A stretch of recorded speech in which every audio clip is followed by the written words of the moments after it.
To our next conversation. Tensions have escalated between state and federal authorities in the lead up to the Osun State local government elections scheduled for the 22nd of February. Governor Ademola Adeleke remains steadfast in proceeding with the elections despite the Attorney General of the Federation, Lateef Fagbemi, declaring the polls unconstitutional.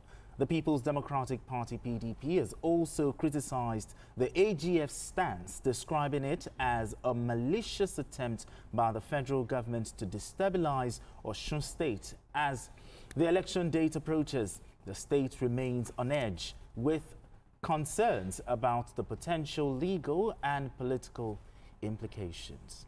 So, let's take a trip to Osun State, BKO. The All Progressives Congress, yes, they've decided to opt out of the election happening tomorrow. The Attorney General has also weighed in on this matter. But what do you think will happen if the election holds tomorrow? Do you think it will worsen the crisis? Well, honestly, there's a big potential for the thing to result into violence. And that is my fear. I'm not a lawyer. I don't know whether the judgment was right or wrong. It is for lawyers to tell us. Okay. But I do not want to see bloodshed. It will be irresponsible on the part of the two contending parties. The governor of the state, the opposition, APC, and the federal authorities, if they allow this thing to resort to violence and loss of lives. People have already died. Yeah, I think six people this week. We don't want what is in a local government election. Absolutely. If politicians are not just people set in their ugly ways, what's in a local government election that you allow people to lose their lives? It's absolute madness. People should not die over a mere local government election. Elections that you end up writing the figures anyway. It's not competitive anymore. You just write figures. In some cases, elections do not take place. If you ask them, they've had local government elections across our country in the last few months after the Supreme Court election. If you ask them to bring result sheets from word to word, I swear to God, these people cannot provide. You're saying it for I swear to God, they cannot provide. Word to word result sheets, let them bring it. From Rivers or to other places where they've called sham elections that they've held, calling them local government. Politicians are just shameless people. Come on. You cause loss of lives because of local government election? And you want people to just be quiet? Since we have a lawyer who will talk to us about this, I don't want to go into, but I don't want people to die. That is my concern. I don't care what the judgment says, but people should not die needlessly over this election. Doctor, your thoughts on this? Do you think it will worsen the crisis if that election holds tomorrow? It will, certainly. It will. I even see people going out to attack those going to vote. Oh, really? Yeah, I see that. That's what you see in your crystal ball. Because if APC decides to take part in that election, it means the victory they are claiming, they've already, ceded it. But my concern, beyond what BQ has said, is why must governors who emerge on the platform of opposition party to those who are in charge always and quickly dissolve a local government? It's every one of them is doing it. You can win them over. You can win them over instead of dissolving. If your predecessor has done something and you feel these people are not loyal to you, you can win them over. It is Nigeria. Like we said during the first conversation, a lot of defections taking place, movement. You can win them over. And that's what happened with the assembly at some point when Adeleke. Is that not what we are seeing in Edo State? Yeah, and that's what we are seeing in Edo State. Are they not defecting? You can win them over. Why must you quickly rush to dissolve? All right, then. We're not lawyers, we're journalists, but joining us via Zoom for more discussions on this issue is Professor Musbah Alamu Lateef, a senior lawyer, lecturer, University of Hull, United Kingdom. Professor, thank you so much for joining us. All right, thank you so much. Yeah, good evening. Good evening, Prof. Yeah, good evening, sir. Not really a prof yet. I mean, I'm okay when you just say Dr. Latif. Okay, Dr. Latif. All right, we'll keep it at Dr. A lot of the people, a lot of the academics in the U.S. Are addressed as professors. No, okay. You're right, BKO. I was in the U.S. and I was generally called professor, but that is the U.S. So you're right, actually. Okay, sir. What can you tell us about this judgment? Why is there so much head banging on the wall over this judgment? Can you lead us into the content of that judgment? Well, there are quite a number of judgments here.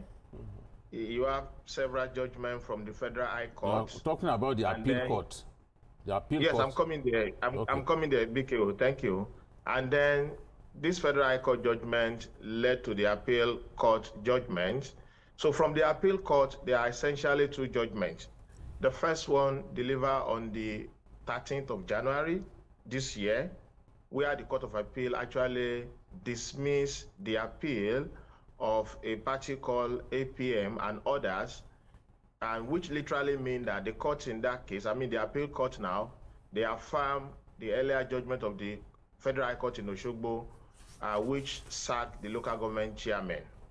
Then there is a second appeal over the same issue, which was heard and decided on the 10th of February, just about 2 weeks ago. Now, in that Court of Appeal judgment, the court addressed the same issue as with the earlier judgment. And in the second judgment, the Court of Appeal literally, by implication, dismissed the earlier judgment of the Federal High Court, which purportedly sacked the local government chairman. I mean, the Court of Appeal literally said that that judgment was entered without jurisdiction. And the court allowed the appeal of the appellant, the APC and others in that case. So by implication, the local government chairmen have never been sacked. The appeal court judgment of 10th of February has overtaken any other judgment, whether from the same appeal court or a Federal High Court, regarding the same subject matter. And I think this is what the appellants, have relied on to eventually, I would say, enforce the judgment when they approach the local government, and I think they assume their seat. So for me, really, the controversies that we have seen in the past few days are entirely needless. It is just, for me, a manifestation of desperation on the part of politicians across our board. So basically, I think what has fueled the crisis further is the insistence of the Osun State Independent Electoral Commission on going ahead with the election they scheduled for tomorrow, despite the judgment of the appeal court on the 10th of February that I referred to earlier. So I think they are also going ahead with that election would be very contemptuous and would actually possibly, as some people have suggested, may further, I would say, worsen the atmosphere of peace in Osun State. So basically, I think the parties in this case across board, they really need to avoid crisis. And what I think the government should have done basically was to comply with the order of the Court of Appeal, which literally said that there were no vacancy at the local government, council. So why would you want to go with an election if there are no vacancies to fill in the first place? And as we speak now, there is no any other higher authority over that last judgment of the Court of Appeal. People have made references to APP case and some other cases, and with due respect to them, these are quite, I would say, baseless, point, because the Court of Appeal is the highest authority in this particular context. And therefore, that last judgment of the Court of Appeal stands and is a subsisting judgment as I speak now. Now, I'm aware also that, if you permit me to actually go into that, a judgment emerged from the High Court of Osun State again this afternoon. And for me, really, for want of a better adjective and just to be modest, that is quite shocking. And I've clarified it in another piece, as a total mockery of our judicial process. In that judgment, the High Court purportedly ordered OCEC to go out with the election. So that is again contemptuous of the Court of Appeal judgment. And that's, for me, is also a recipe for violence. So the honorable judge ought not to have done that. And if you look at the circumstances of this case, the one by the High Court today, the case was filed just 2 days ago. And the case was heard today. The only party in this case is the PDP, one of the parties in this conflict. The other side, you have OSEC. There are at least other 10 political parties in Osun State. None of them was joined in this case. This was supposed to be a motion on notice where other parties, ought to have been served and given opportunity to respond to this. And then, of course, because they were never even made party in the first place, the honorable judge went ahead to give what I've called in another context, I actually call it, and I would say with all modesty, a black market judgment, because all the characteristics of that decision given today, can only be described as such. So for me, really, I think we just need to call our politicians to orders. And I listened to you earlier when you wonder why politicians behave like this. Well, the local government, I'm from Osun State, if I may add that, and I'm also affected by this. The local government have over time become the cash cow or the cash flow of the state government.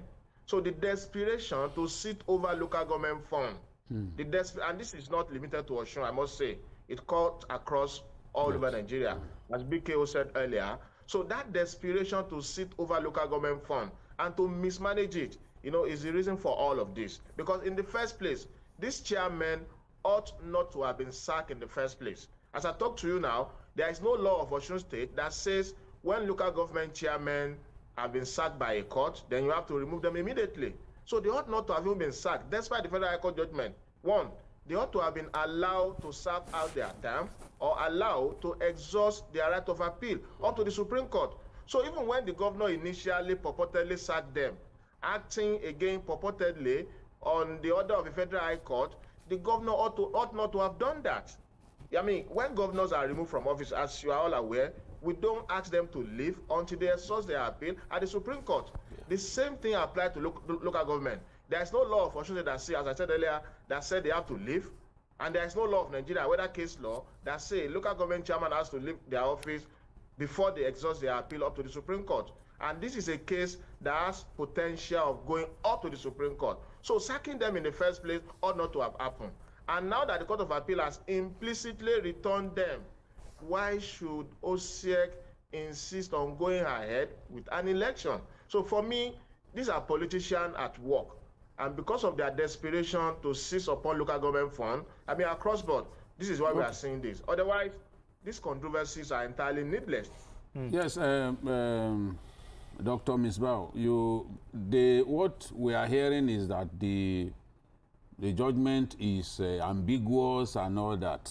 What portion of the judgment is ambiguous? What portion is confusing? I've read all the judgment I've referenced, so far. I've read the Federal High Court judgment and the Court of Appeal judgment. Now, the one of 10th of February, there is no ambiguity whatsoever in it. And I'll clarify this way.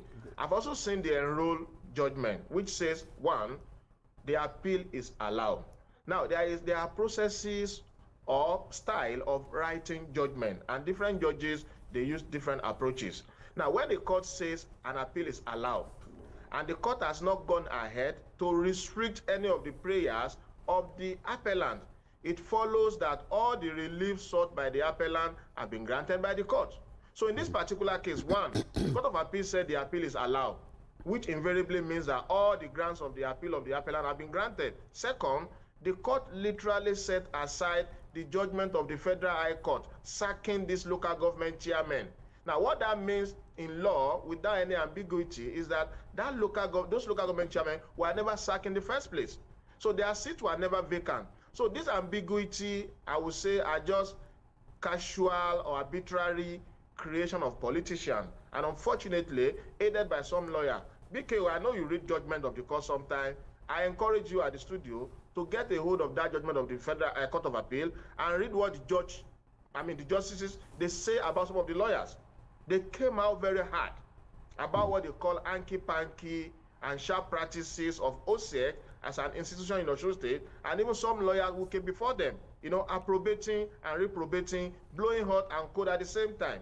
So some of these controversies, as I said, are unfortunately supported or promoted by some of our colleagues. And this is where, I find some of these things truly concerning. But generally speaking, there is no ambiguity whatsoever. At any rate, parties have a right of appeal. What the parties should have done in this case, the PDP in particular, is to have appealed that judgment to the Supreme Court, and then we wait for whatever will come from that court. But you cannot constitute, yourself onto law and then not expect the kind of, I would say, crises that are brewing in Osun State now. And I hope we don't experience violence tomorrow. I truly hope so, because I told you earlier, I'm from Osun State, and this is really why I'm so concerned as well. All right, Dr. Misbah, please stay with us, okay? We need to go on this quick break, and when we return, the conversation continues. Don't go anywhere. Still Journalist Hangout. All right, if you just joined us, it's still Journalist Hangout. I still have BKO right here, and Dr. is right here with me. Dr. Misbah, are you still here with us?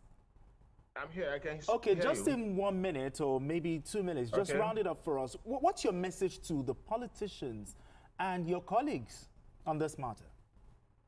Well, my message basically is for politicians to toe the path of honor, the path of legality, and the path of due process of law by simply complying with the judgment of the court, particularly the highest in that order, the judgment of the 10th of February by the Court of Appeal.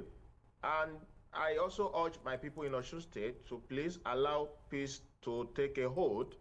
If those who are desperate to go out with the election despite the legality or otherwise, people should not allow themselves to be provoked, and they should maintain, their peaceful way of life. And I think that is the best thing we can say at this moment, because as it is now, we don't know what will happen tomorrow if conflict were to persist. All right, then. Thank you very much, Dr. Misbah. Dr. Misbah is a senior lecturer at University of Hull in the United Kingdom. Thank you so much for joining us on Journalist Hangout. Thank you. Thank you. My pleasure. All right, then. Let's move straight to our final conversation. Security is often measured not just by statistics, but by the lived experiences of those on the ground. In Biringwari, Kaduna State, residents have witnessed